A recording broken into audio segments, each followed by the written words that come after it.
All right, hey, it's Jeff, and we're going to talk about the fuse box.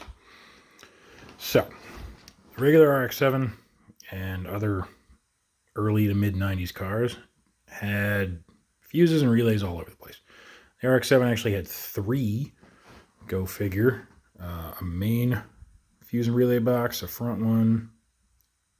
There was the one with the, what are they called? Fan harnesses, and a secondary fuse and relay box near the first. So a lot of different ones separated, plus the other cabin fuse panel, in the driver's footwell. So in doing my rewire, figured, hey, I'd consolidate a lot of that and remove a lot of stuff in the engine bay where it just gets cooked. And so I got this one from a Mazda 6. Go figure. Therefore, hey, it's still a Mazda, but still plenty different. As you can see, it's got big fuse, little fuses, and then all these relays, including kind of a little test function set right there, so I can test the fuel pump or whatever with some jumpers. The good thing is that for about 15 bucks, I got this from a pull and pay out of a Mazda 6.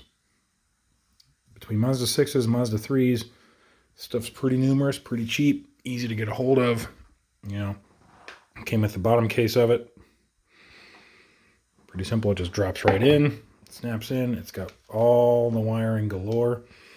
I added this connector. It's a 24-pin connector from Delphi. The thing's like 25 bucks a piece, but a good connector is very worth it. It's got a main fuse of 100 amps. See that right there? But I'm still going to have like a 150 amp circuit breaker. But the good point is that it's got all this stuff and it's all pre-wired. So all the harnesses, or all the harnesses, all the different settings and relays are already connected into fuses and battery power. As you can see, it's got the buses directly from the battery going through everything, which makes it freaking easy to just slap on a connector. I have all these extra relays still to be even used that I haven't touched yet.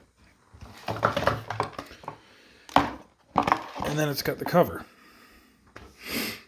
The good thing of it still being a Mazda part is that I can use the correct relay as designed in this cover to match. Like Mazda uses a BTN. Mazda uses ignition 1 and ignition 2. A defog, all kinds of different things like that. Headlamps, tails, all that kind of stuff is wired perfectly so that you can just easily connect it. And then any other ones that you do something different, you can either scratch it out, paint over it, make some type of difference for it. But it made it really easy to kind of figure things out for what I wanted where and how I was gonna wire up this.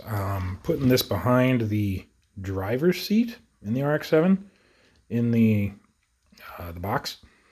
That way it's there, and the battery will be behind the passenger seat in the box there. That way I've got everything. So it took a lot of wiring out of the front harness and moved it to the rear harness, which I will show you in a future video.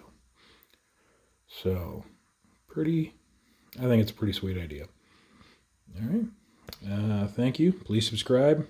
Stay in touch for more updates and more videos.